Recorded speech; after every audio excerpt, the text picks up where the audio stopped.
Welcome to She Can and She Will. My name is Marianne Brown, also known as the Country Mompreneur. I'm joined by my co-host, Disa McAllister. We are moms, work-from-home experts, and queens at helping women take control of their lives. On this show, you will learn from us as well as other women who kick butt in their lives and want to help you do the same. So sit back and get ready for some fun. We are back with She Can and She Will, a great new episode here with a guest host who's actually one of our team members who you haven't heard from yet. Hopefully you hear a lot more from in the future. She is our second time around expert, which we're going to explain what that all is in this podcast. And we're calling this one In with the Old and Out with the New. Welcome aboard, Tracey Aubey. Hello. How are you today? Pretty darn good. It's winter up in the North Country, so that's exciting. Yes. A little more snow. We all could use some of that. I say that sarcastically, of course. I thought it would be fun if we could talk about that second time around. Basically, it's sort of like, this is how I see it. Second time around is you're in a new phase. I'm in a new phase of my life. I am in the second half of my life right now. And so for me, I'm looking at things I did the first time around, if you will, and how can I make that work for me even better in the second half of my life. So for example, or what's not important to me now was very important back then. For example, having the latest and greatest everything. I had to have a nice car. I had to have the right clothes. I had to have, you know how all that goes. Everything had to be in a certain way.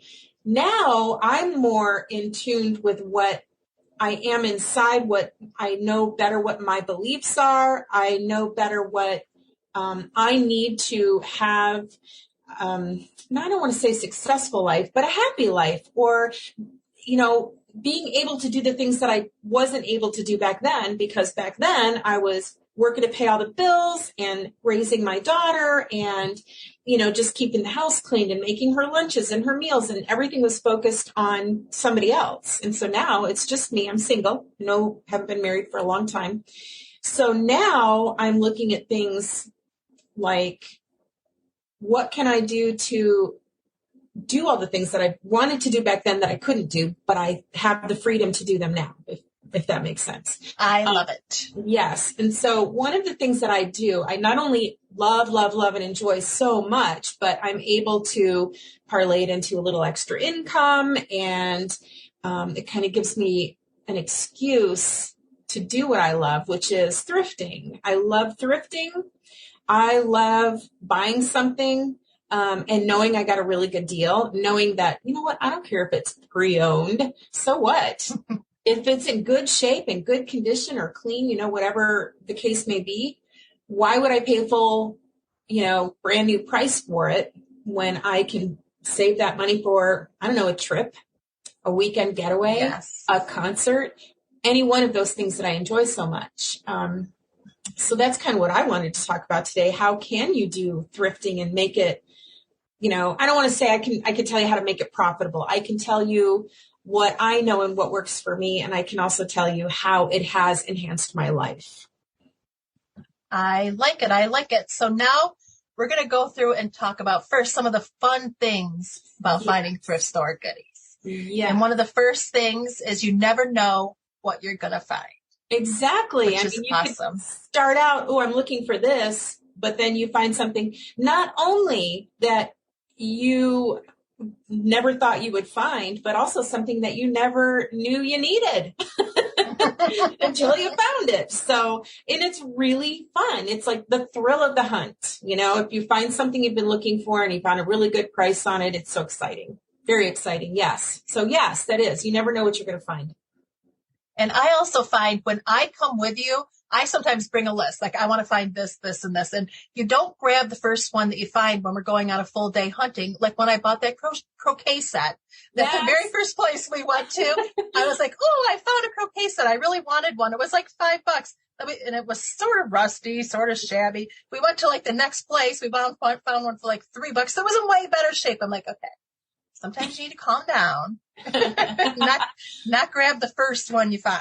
Well, the thing is that the croquet set that Marianne is talking about is a much older one. So it was a vintage, and you never know when you're going to find another one. So I don't think that's necessarily a bad idea, because I do think that the first one that you bought that maybe wasn't in the greatest condition compared to the second one you found at an even better price, you can still, I mean, if we're talking money here, you can still sell it for parts. You can sell it for pieces to the game and get your money back. And even if you don't, you can put it in a yard sale and get your $5 back. So, you know, and I think here's another thing that I think of when I go thrifting. And I think you're the same way. Correct me if I'm wrong. But if you're out thrifting and you see something and you're kind of on, you know, the edge, you don't know, should I get it? Should I not?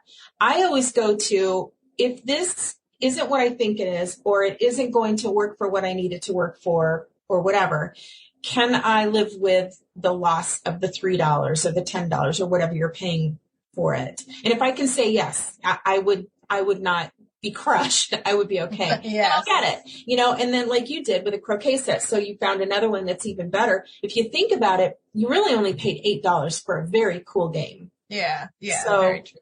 Now, something that I noticed that you do when we go out is you're constantly, when you look at something, Googling and seeing if it's worth a lot more. Yes. Which is totally true. You're very good. Like, I am not good at this at all. I'll go out, I'll find something I'm like, oh, I want this. Whereas you're able to find the randomest thing and be like, oh, this is $2. I just sold it for 200. Like, you can find such good things. I don't know how you do that. I think part of it is just years and years of experience. But also, I think I have an eye for weird stuff or unique stuff. If I don't know what it is, for example, Marianne and I went to that indoor garage sale a while back, and I thought it was a camera. It was old. I wasn't sure, but it was $1. And I thought, you know what? If it's absolutely nothing, the $1 is worth what I'm going to learn. It's worth the education. So anyway, I ended up bringing that particular item home, and it turned out to be a 1930s Kodak pocket camera that can sell for parts online for $40. So I did pretty good. Yeah, that's so good. I would have looked right past it. So you have the ability to be like, that's going to be something. But again, like I said, it kind of goes back to that. Are you willing to spend the money on it? Yeah. For me, in some cases, absolutely. Even if the item isn't anything I can sell or do anything with, it's the education, you know? And somebody else made $1, so good for him, you know?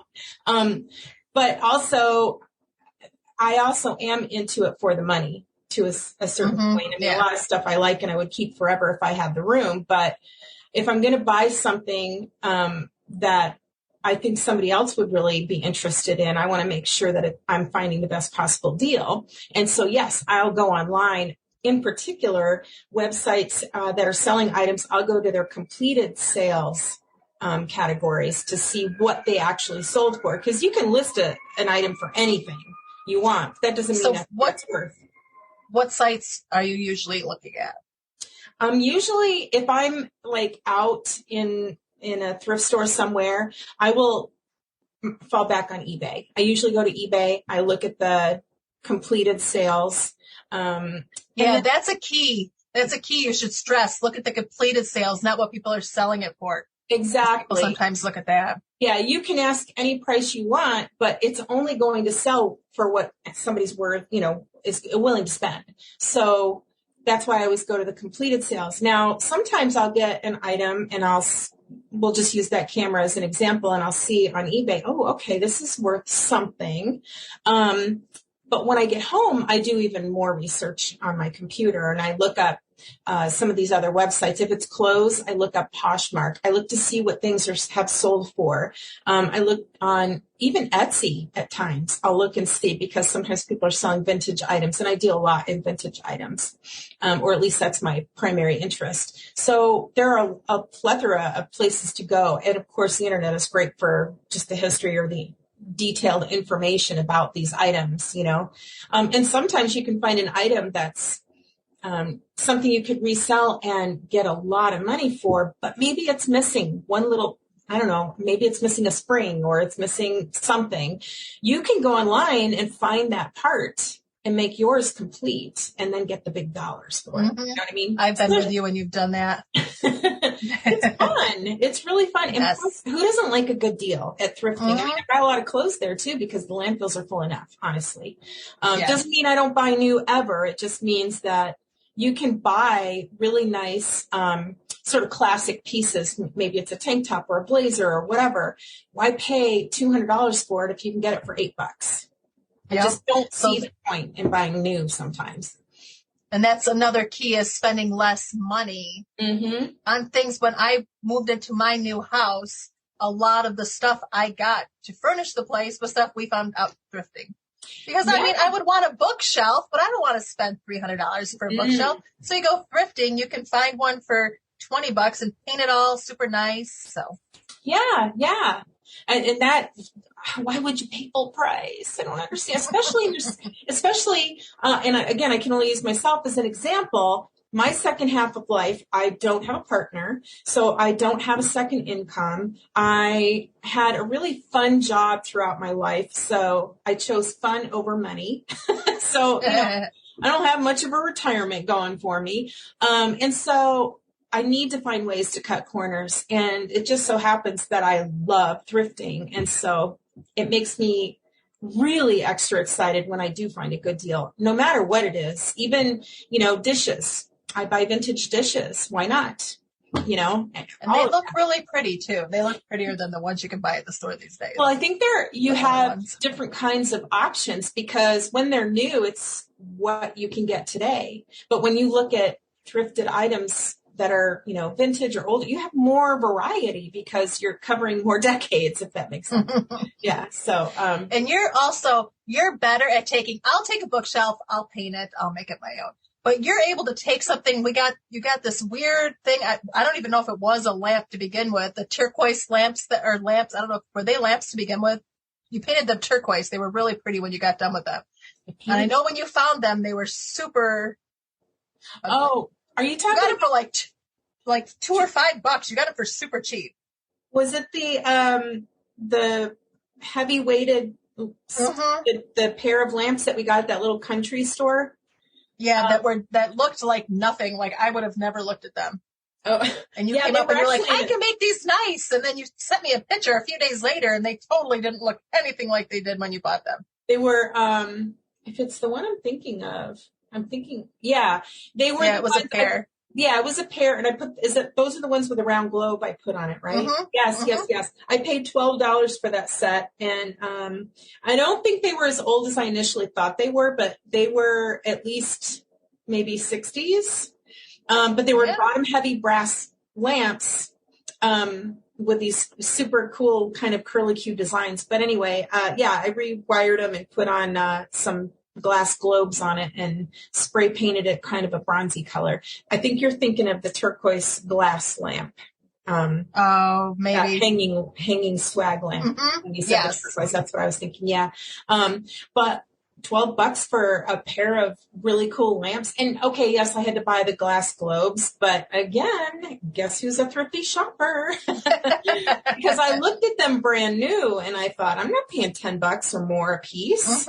Then that sort of cancels out my really good deal in the first place. So, and you hear people say this, but it's very true.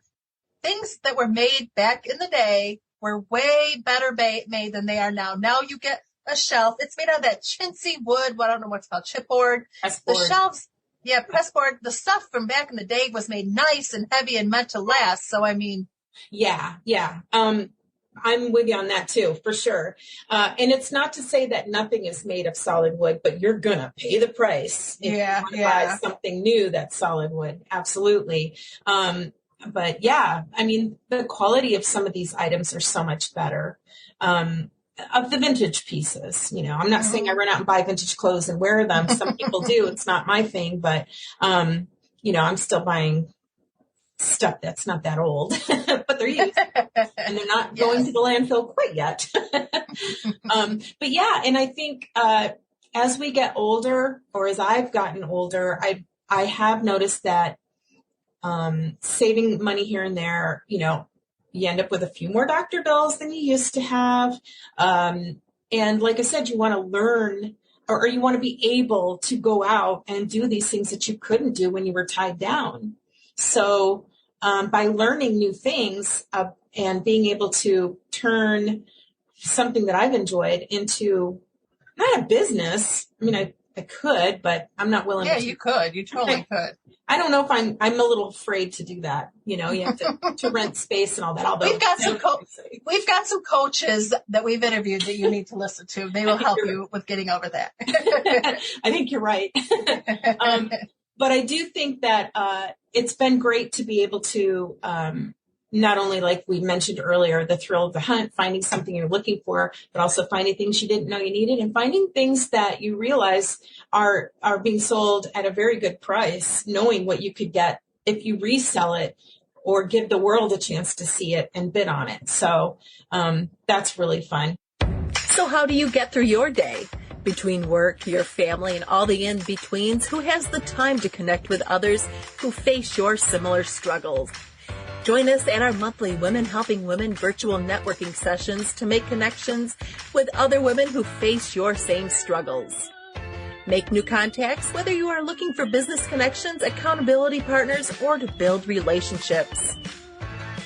If you've never joined a virtual networking session, it's very laid back and we try to make it fun for all who attend. We ask you share your name, what you do for a living, and what you're looking to get out of the session. We encourage people with like interests to share their contact info to connect once the session is over. This is a great opportunity to build bonds with new people who you never would have met in your day-to-day life. So whether you're looking to make professional connections or looking to find some new friends, sign up for our next session. Find more information at thecountrymompreneur.com. There are some drawbacks, and I can say that it's happened to me as well. And I've kicked myself a couple of times where you buy something and, I'm going to do this with it. I'm going to paint this, or I'm going to fix that, or I'm going to put this here and I'm going to do that with it. And then it just sits in one spot for months and months and sometimes years.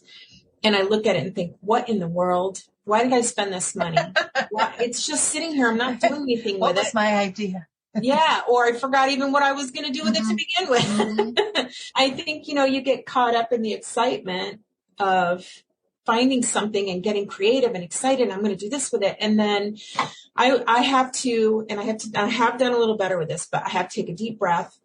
I always put it in my cart anyway, because that's a big thing, is if you see something and you're on the fence, do I want it? I'm not sure. Put it in your cart anyway, walk around the store for 30 minutes and then decide. Because the second you decide you want it, you go back for it, it's gone. It's happened to me. Yeah, that's true. That's true. Especially when we go to one of those big events like we went to that time where it was a big promoted indoor garage sale. Yeah. And there were so many people. Yeah. You have to. Yeah, and it's okay to I'd rather decide later that I don't want it and put it back than, like I said, to decide you want it and it's gone. But that also helps with overspending or getting caught up in the moment and thinking, I could do this with this, I can make this into that or whatever. And then realizing you're not going to do it, or maybe it isn't exactly going to work the way you thought it would. But you can figure that out before you leave the store and, pay for it, which is good too. So, so that is a drawback. You have to not be too excited, and really think about what you're going to buy before you buy it and decide if it's going to be worth it or not. But you have some examples of some people that have done really cool things while thrifting. Well, yeah. Tell us about some of them. Well, there's a new trend I have found that people are doing, and it's kind of cool, but it also makes me nervous because I collect original art. So I see people are going out and they're taking some of the original art that they get from thrift stores and prints, and they are adding their own flair to it. So, maybe there's I don't know. Let me think of an example. Say there's a picture of a big building. Somebody draws a little tiny fisherman on the top with his line going all the way down the side of the building, and then draws a little pond or a little, something at the bottom, but it's very discreet and kind of have to look for it. I think that's really interesting. And I like it. Sounds really cool. It's like a Where's Waldo situation, I think it's really fun. I do worry that they're going to get something of real value and mess it up. But I can't worry about it. I'd be worried about everything. There's also a woman I have been following online who is extremely artistic. And what she does is she'll take something, for example, a statue of a little girl and a dog.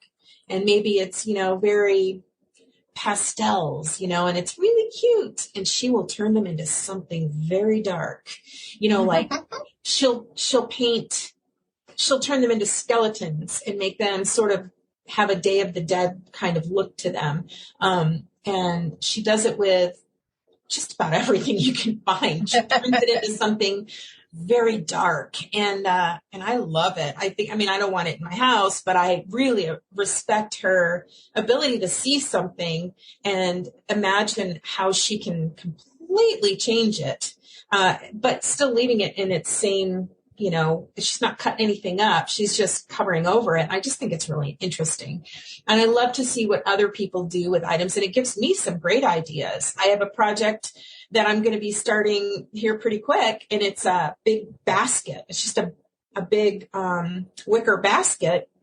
And I can use it as garbage can. Sure. I could use it or trash can, I should say, just for papers.